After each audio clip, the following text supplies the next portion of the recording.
God bless you all. Welcome to my Friendly Maths channel. Let's discuss one more interesting question, and this question I have picked it up from class 10th R.D. Sharma and from chapter Quadratic Equations.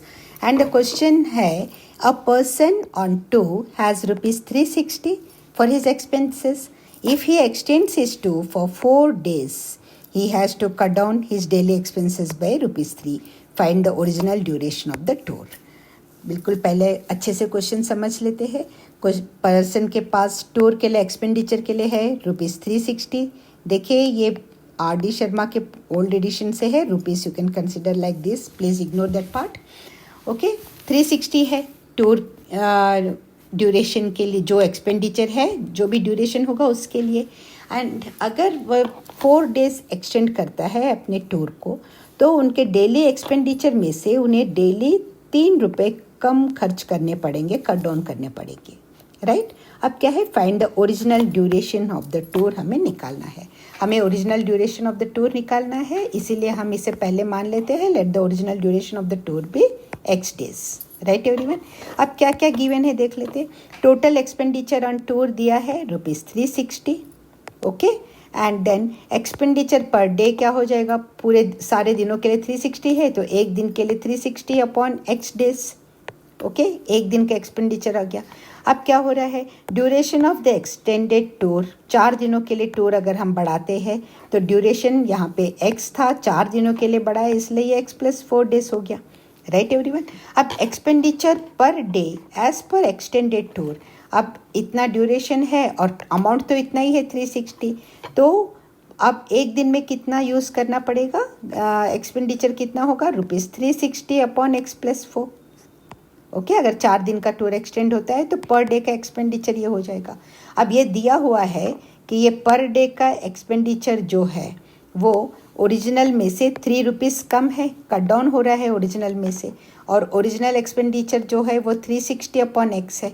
So 360 upon x+4 ये new duration है, तो new duration के मुताबिक expenditure per day will be, जो original expenditure है उसमें से 3 रुपये कम है. Right everyone.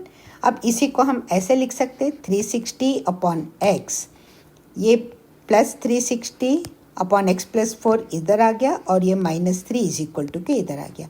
सो ये -3 यहाँ +3 हो गया, और ये प्लस यहाँ माइनस हो गया. ये बहुत ज़रूरी है. यहाँ अगर प्लस माइनस में मिस्टेक होता है तो हमारा पूरा क्वेश्चन गलत हो जाएगा. आई होप यहाँ तक आपको अच्छे से क्लियर हो गया. आइए अब देखते हैं कैसे करना है. ये देखिए, ये आया हमारे पास 360 upon x minus 360 upon x+4 is equal to 3. अब जिन बच्चों को ये क्वेश्चन करने में प्रॉब्लम आती है उनके लिए मैं यहाँ डिटेल में एक्सप्लेन कराना चाहूँगी, और जिनको आता है ये आप स्क्रीनशॉट लेकर के आप ट्राई कर सकते हैं. And if you have enjoyed this question, please don't forget to like the video and subscribe the channel if you haven't subscribed it, and please share it with your friends also. आइए अब इसे हम detail में समझते हैं. तो अब हमें इसे क्या करना होगा, ये डिनोमिनेटर वाले x+4 को इस न्यूमरेटर वाले 360 से मल्टीप्लाई करना होगा, जैसे कि हमने यहाँ किया है, और इस डिनोमिनेटर वाले x को इस 360 से मल्टीप्लाई करना है, तो वो 360 into x is equal to 360x हो जाएगा. और यहाँ जो साइन है वो यहाँ लगाना बहुत ज़रूरी है. और ये अब ये मल्टीप्लाई होने के बाद इसका मतलब है कि हमने एलसीएम निकाल लिया है, तो ये दोनों चीज़ें जो डिनोमिनेटर में है ये आपस में मल्टीप्लाई हो जाएगी. Right everyone. तो ये हो गया x इंटू x+4, और other side of is equal to है 3, वो से हमने एज इट इज़ फॉरवर्ड कर लिया. अब देखिए 360 into x+4, 360 into x is equal to 360x plus 4 into 360. आप इसे यहाँ भी सॉल्व कर सकते हैं, बाद में भी सॉल्व कर सकते हैं. मैंने इसे एज इट इज़ रहने दिया, चॉइस अप टू यू. इसे यहाँ सॉल्व करके डायरेक्ट भी लिख सकते हैं इसका product. Okay, minus 360x upon x into x square, x into 4 plus है तो यहाँ प्लस, ये भी प्लस इंटू प्लस हो रहा है तो प्लस आएगा, and x into 4x. Okay, अब देखिए ये प्लस 360x है, ये माइनस 360x है, तो ये दोनों हम कैंसिल कर सकते हैं. Plus 360x minus 360x cancel हो गया, तो हमारे पास क्या बचता है, 4 इंटू 360. अभी भी मैंने इसे सिंप्लीफाई नहीं किया है. अपॉन डिनोमिनेटर में ये बचता है, यहाँ मैं लिख देती हूँ. Okay, 4 into 360 upon x square plus 4x is equal to 3 बच रहा है। तो अब हमने क्या किया, इस एक्स स्क्वेयर प्लस 4x को इज इक्वल टू के इधर ले गया, तो ये डिनोमिनेटर में है तो ये न्यूमरेटर में जाएगा, और ये इस तरफ वाले ये 3 को हमने इज इक्वल टू के इधर लाया, ये 3 न्यूमरेटर में है, मीन्स 3/1 है, तो यहाँ आकर के 1/3 हो जाएगा, दैट इज़ ये 3 डिनोमिनेटर में आ रहा है। ये देखिए क्यों होता है, अगर हमें इस साइड से 3 को हटाना है तो हम क्या करेंगे, इसे मल्टीप्लाई करेंगे 1/3 से, और दोनों साइड हम 1/3 से इसे मल्टीप्लाई कर रहे हैं, तो ये 3 कैंसिल हो जाएगा। ओके, और ये ऑलरेडी हमने इसके साथ भी ऐसे ही किया है, डिनोमिनेटर में है, इसका मतलब है कि ये 1/x² प्लस 4x होता है, तो उसे हम मल्टीप्लाई करते हैं x² प्लस 4x से, ये एक्चुअल तरीका है।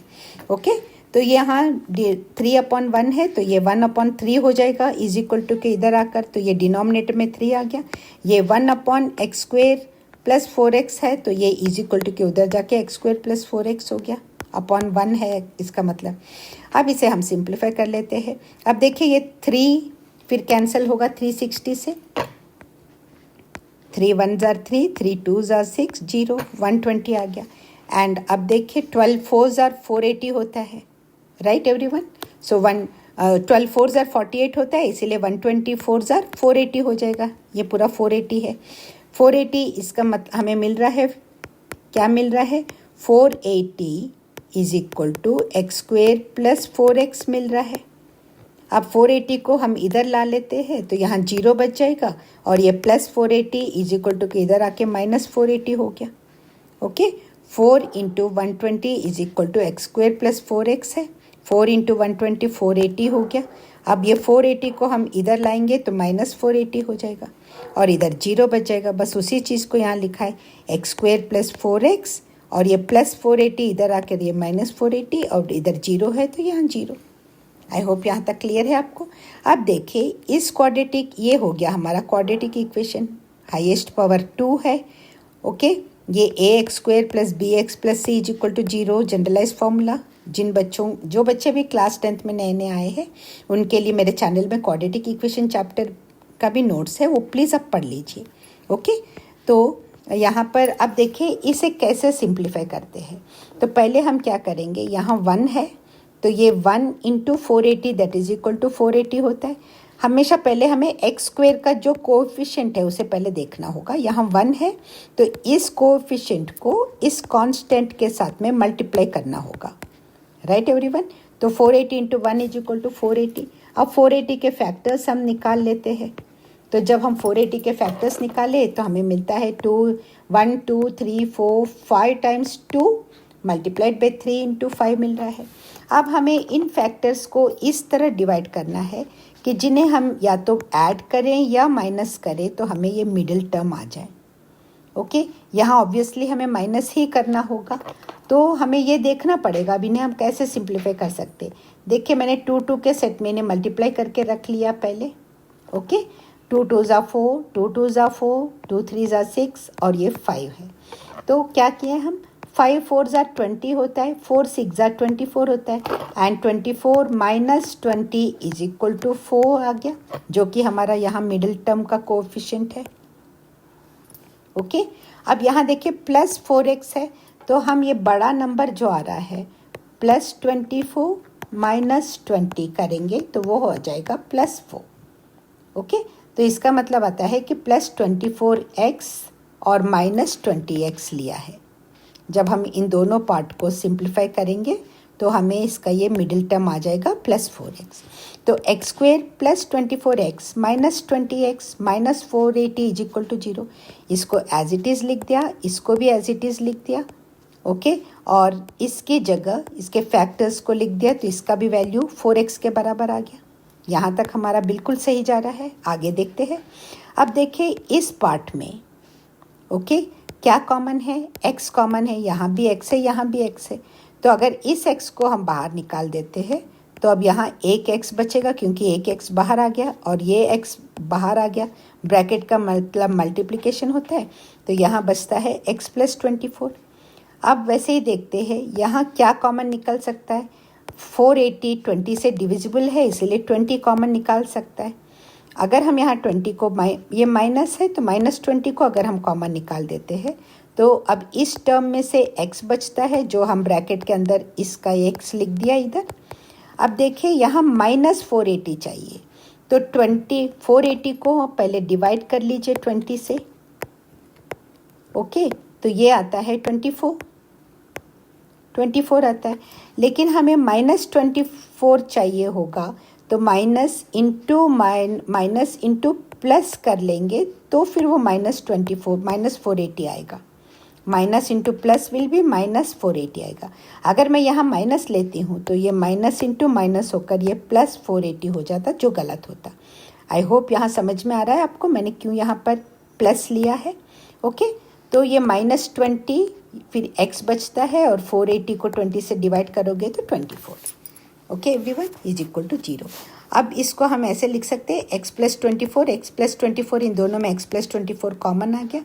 अब x + 24 यहाँ लिख दिया तो इधर बचता है x, और ये x + 24 इधर लिख दिया तो इधर बचता है -20। सो ये क्या हो गया, x + 24 इसे हमने कॉमन निकाला तो अब हमारे पास बचता है x - 20 is equal to 0। Right everyone, अब देखिए x + 24 इज इक्वल टू 0 होगा या x - 20 इज इक्वल टू 0 होगा। जब हमें प्रोडक्ट 0 चाहिए तो या तो 0 होगा ये, या तो ये 0 होगा, या दोनों ही 0 होंगे। राइट एवरीवन, तो अब हम देखते हैं x + 24 इज इक्वल टू 0 है, तो x इज इक्वल टू -24 हो जाएगा, क्योंकि ये +24 इधर आएगा तो ये -24 हो गया। अब ये x - 20 इज इक्वल टू 0 है, ये -20 इज इक्वल टू के इधर जाके ये +20 हो गया। अब x हमने किस चीज़ को माना था, x हमने नंबर ऑफ डेज को माना था, एंड डेज कभी भी नेगेटिव नहीं हो सकते। Number of days can not be negative, therefore x is equal to 20 is accepted. So x क्या है अब, the number of days originally the tour is planned is 20 days. ये आपका आंसर है। अगर ये वीडियो पूरा आपको अच्छे से समझ में आ गया है, यूजफुल लग रहा है, and if you have enjoyed please like the video, and if you haven't subscribed please subscribe the channel. Thanks a lot for watching. All the very best.